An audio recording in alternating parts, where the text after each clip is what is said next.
Hello and welcome to Practical Knife Reviews. Today we're looking at another Rough Ryder knife. This one is the Rough Ryder. Let's get our gloves off here so we can look at it. The Rough Ryder, one of these blades tells me what one it is. The RR1686. It's the red pick bone Congress knife. Now, this is a Congress, and we'll talk about why it's called a Congress when we get inside, because we haven't reviewed any Congresses yet, but this is a typical four-bladed Congress with two sheep's foot blades. One of them has a reverse frosted etch that says red pick bone on it. It also has a secondary pen blade on one side and a secondary coping blade on the other side. And this is really ideally suited for whittling. Yeah, and I've done some whittling with it. Works just fine.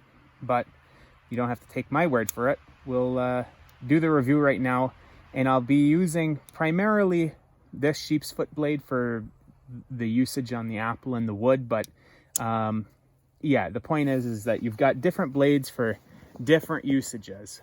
Let me get my gloves back on here, and then we'll see whether or not these blades are sharp. So that's a good question. Are these blades sharp?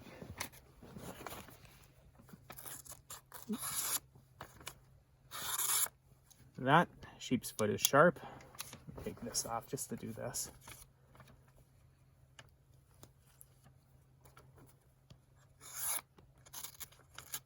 Second sheep's foot is sharp. And now it is wet. And now it is wet, but that's okay. It'll work the same. Coping blade, also sharp.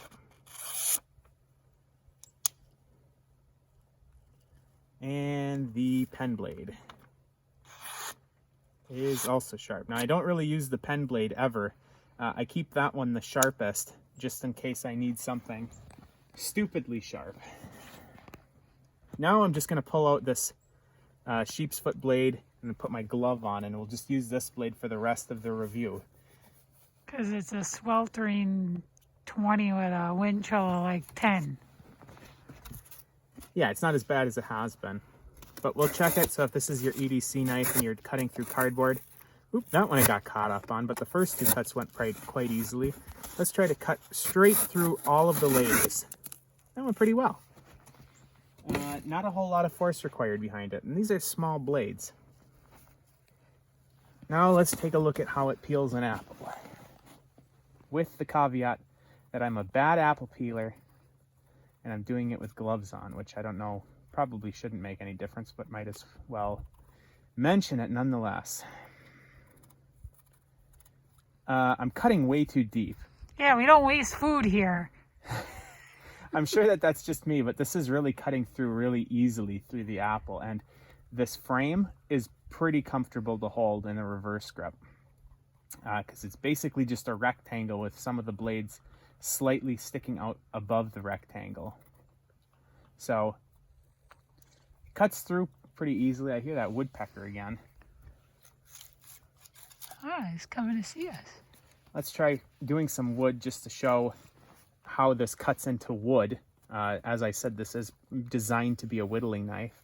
So we'll do some feather sticking. This is pine, softwood. Now with the small blade, this isn't ideally suited for really long cuts where you'd want to get the length of the blade involved. This is more for like fine detailed work.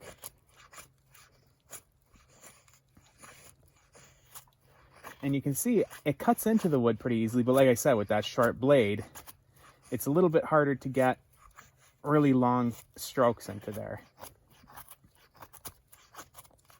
But for a small little blade, those are pretty nice feathers. What do you think, Ma? Yeah, came out cute. Cute curls. I'm glad that the feathers are cute.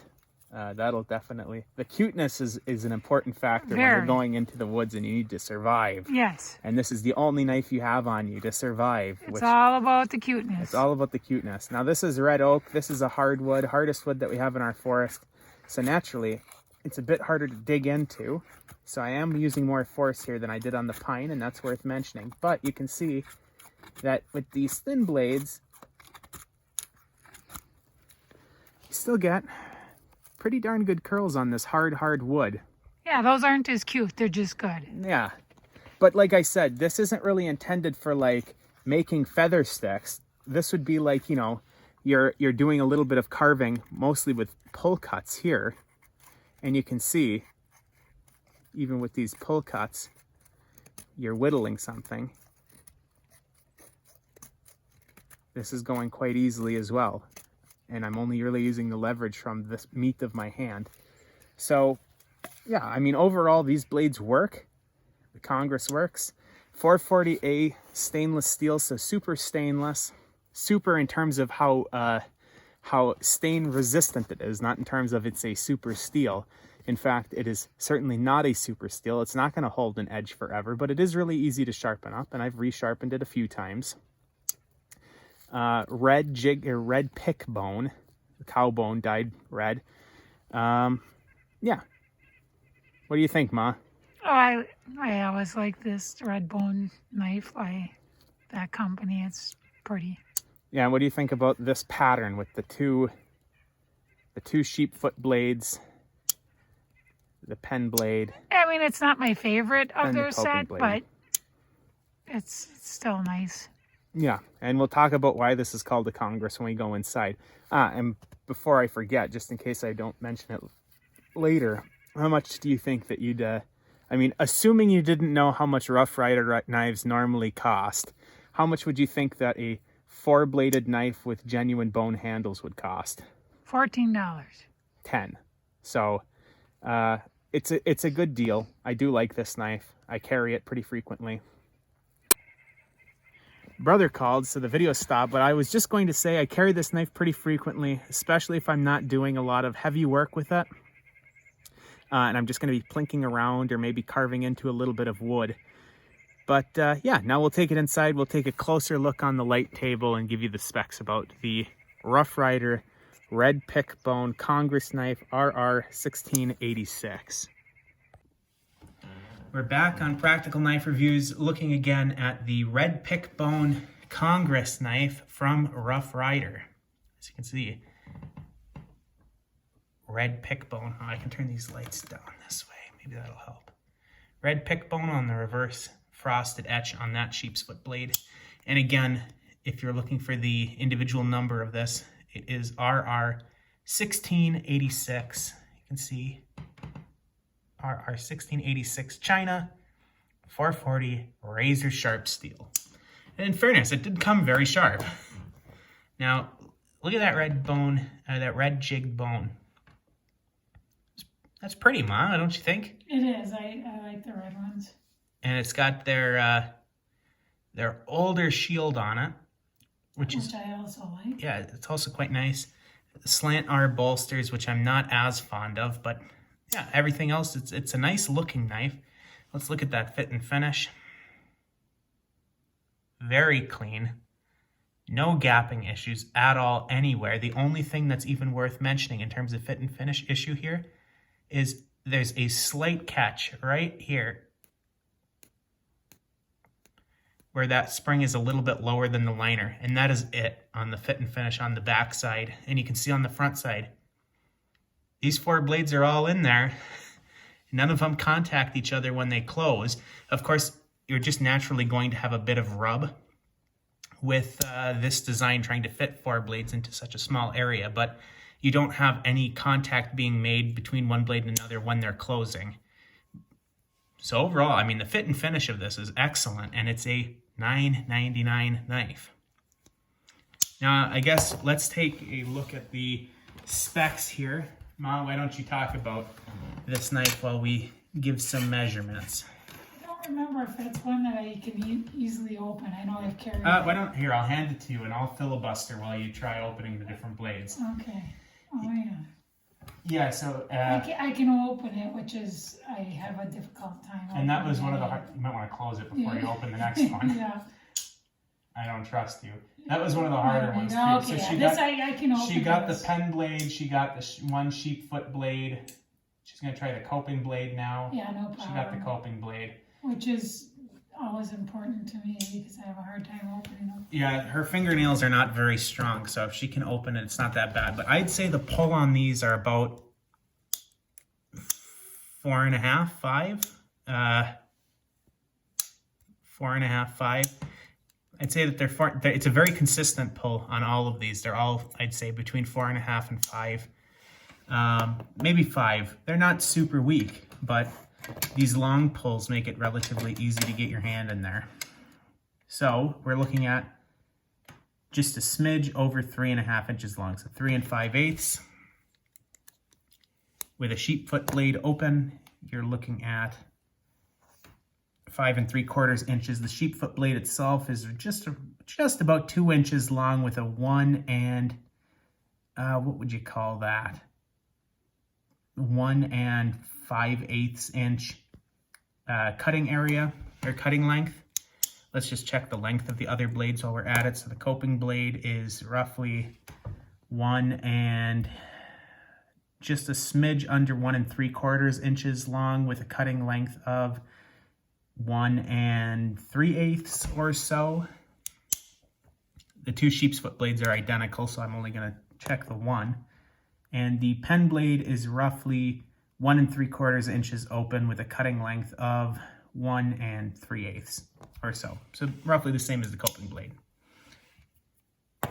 Now, while I get the scale set up, Mom, why don't you talk about this? What do you like about it? I know you've carried this in the past. Well, I like the look of it. Well, one of the things I do like on it is kind of the two-tone, more brassy look on the caps versus the stainless steel. You're saying the bolsters here. Yes. Let's get that light right on it. Whoops. Yeah, you can see those are, I believe that's the nickel silver bolster. This light is giving up. So yeah, you've got nickel silver bolsters, which if you compare them to the stainless steel blade, there is a slight difference in color, but not as much as it would be if it was like brass, like the liners here. So it's almost like 3 tones. You've got the steel, like you've got this light just is, it's given up, Ma. Okay. 1.9 ounces, which is 54 grams. It's a light knife, but it's a cute knife. And it, as you saw, it works pretty good, especially for having really small blades like that. And if you were going to use it for whittling or something of the like, it would be for $10, you're not really going to beat that. I don't know of any Congress knives that are built with that kind of fit and finish for less than $10. I doubt it. Okay, Ma, any final words that you want to say before we wrap this up? No, I know I've carried it many times and it's easy to carry in a pocket. Yeah, oh, I didn't mention why this is called the Congress. See, as you can see, the Congress, it's called a Congress because of the shape of it. This light is going to be the death of me here. As you can see, it swells in the center here. And we have blades that come out of each end. But at the end of the day, they all come together and meet in the middle in Congress. These were popular, and I guess the last thing I'll say then, these were popular in the South at around the time of the Civil War. But none other than Abraham Lincoln had been gifted a 6-bladed Congress knife and was carrying it in his pocket when he was assassinated at Ford's Theater in 1865 by John Wilkes Booth. It wasn't the normal knife that he carried. He had a penknife that was given to him by his mother when he was a kid. That was his usual carry. But on the night he was murdered, he was carrying a 6-bladed Congress. So to this day, a 6-bladed Congress knife, again, this is a 4-bladed one, but to this day, 6-bladed Congress knives are called Lincoln Congresses. So if you ever see a Lincoln Congress being sold, that's what it is. It's a 6-blade Congress knife. I'd really like to get a Lincoln Congress, but I don't have any right now. So how about that, Ma? That's pretty interesting history. All right. Now we'll wrap up this episode of Practical Knife Reviews, and we'll be back again very soon with another review.